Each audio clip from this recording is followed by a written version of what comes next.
My name is Charlotte Thompson-Iserbate, and I served as Senior Policy Advisor in the United States Department of Education under the Reagan administration, during which I had access to all of the most important documents for the restructuring of not only American education but global education. And I'm also the author of The Deliberate Dumbing Down of America, which gets into all of this, gives the background of what I saw not only in the Department of Education but as a local school board member. I was trained to identify the resistors to the sex ed, drug ed, alcohol ed, suicide ed, death ed, those good, smart Americans who realize that anything that has education hanging off the end of it is probably not what they're looking for. I was trained to identify those good people and to go up against them, and actually to go and try to get them to join us through the group process system, make them feel important, get them on a committee. And when that just blew my mind. I have to say, people often ask me, what is it that got you involved in education? Well, finding out what I saw at the local level certainly upset me. When I went and I saw that Americans were being trained to identify resistors, then I got pretty upset. And luckily, there was a big book that came with the in-service training called Innovations in Education, A Change Agent's Guide. And I was able to take that back home with me. Unbelievable examples of how to con the Christians and different people who are upset with what you're trying to do, how to bring them over to your side, case studies, true case studies of educators who had put programs in that normally, in a normal American town, nobody would want them.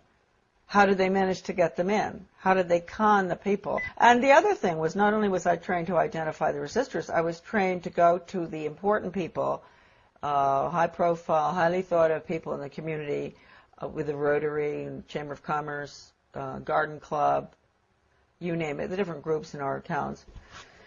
Go to them and convince them of the importance of these new programs like sex ed, drug ed, I just mentioned all of them, and to get them on your side, because when you can get the leadership in a community to go along with it, then the newspaper comes in and says, a committee's been set up with the head of the Rotary and this and that, and they're all getting behind this task force to discuss whether we're going to have a new sex education program. And then when Mary Jones, who ordinarily would think, why would we want to have a sex education program when we don't have any problems with kids having sex or anything, so she might be concerned. She might be one of the resistors. She reads that her best friend, who's the head of the Garden Club, is on this committee, and she thinks, oh, well, hey, Mary Appleton is on that committee. She's heading it up. It must be okay. So I was taught really how to con the community. They always call everybody by the first name. You have to get very, affectionate with people, and you say, William, I'm so glad you've come to this meeting, and I understand your concerns about this program because, I've had other people. Usually it's the really bright people in the community who have these concerns. And would you like to join our group? The original program was funded by what would subsequently become my office. It was funded by the Office of Research in the U.S. Office of Education, because it was funded early on, about the late 60s. Still funded, by the way. And the money went to the University of Michigan in Ann Arbor to a professor by the name of Ronald Havelock. And he was the one that put together the whole training, the whole seminar, the book. And in the back of the book they admitted it. Right in the back of the book, they had about 100 major change agents listed from all over the country. Some of them I recognize, some I still don't, but some I do. And so this was a very important project. And it was being carried out I'm sure, all over the country, not just where I was. This was in Searsport, Maine, this lovely little town on the coast of Maine, in the school there where the guy came in, the facilitator, not Professor Havelock, but a facilitator, to train us. And these were good people that were there. Some of the teachers from my school, where I was on the local school board, principals, etc. Normal-looking Americans. You really ask yourself, they must themselves have reacted very much the way I did. That's why I've always had a lot of understanding for teachers that have to go through this stuff. I didn't have to continue going through it. They've had to, through the years, constant training, retraining, sensitivity training, break their values. Right, no wrong. You've got to have all religions represented, so, you know, tolerant of everything, and because that's the New World disorder, excuse me. Professor Benjamin Bloom is probably the most important behavioral psychologist ever to live. I mean, maybe not quite as much as Pavlov and Skinner, but he really implemented the system in education in the United States. And he was the author of the Taxonomy of Educational Objectives. And I know that doesn't mean much to us. It means a lot to teachers. They know. All teachers have to go through that, Bloom's taxonomy.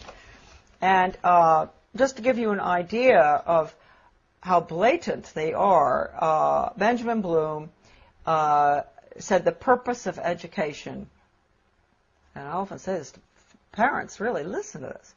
You think the purpose of education is reading, writing, and arithmetic? The purpose of education is to change the thoughts, actions, and feelings of students. And then he goes on and he says, he defines good teaching, and this is even worse from the parental standpoint, as challenging the student's fixed beliefs. And then, in some of his works that I have, that are in my book, a lot of this stuff is in it. When he says challenge, does he mean challenge or does he mean change? Change their fixed? Yeah, through challenging. It's through challenging.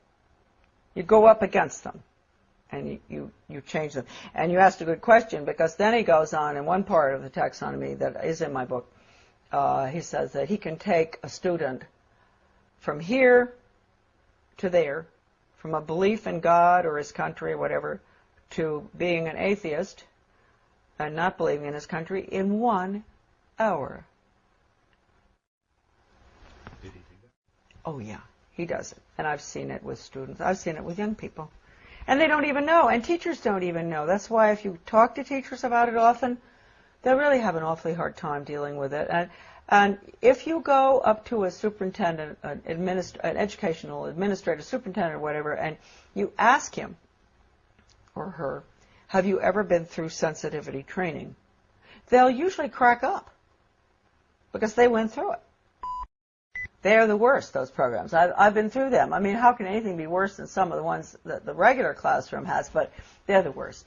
What do they teach the children? To bring about change. They put them through role-playing, psychodrama, all these psychological techniques where they play the part of starving children, and the other one plays the part of a very wealthy industrialist child. And, you know, they bring about the attitude and value change through the emotions.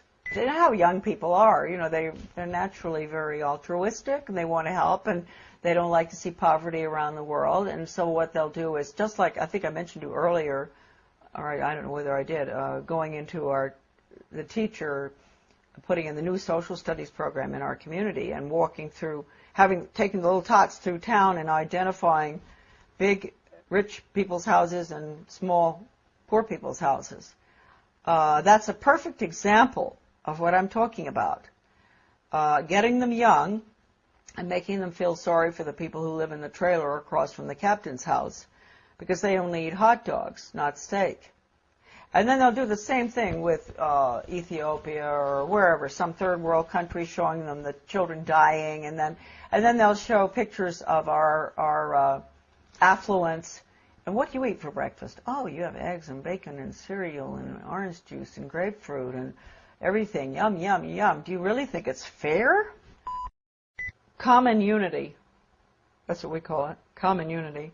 It is no role for the individual in the community, and for everything that goes on in the Soviet Union or communism is based on the community, the commune.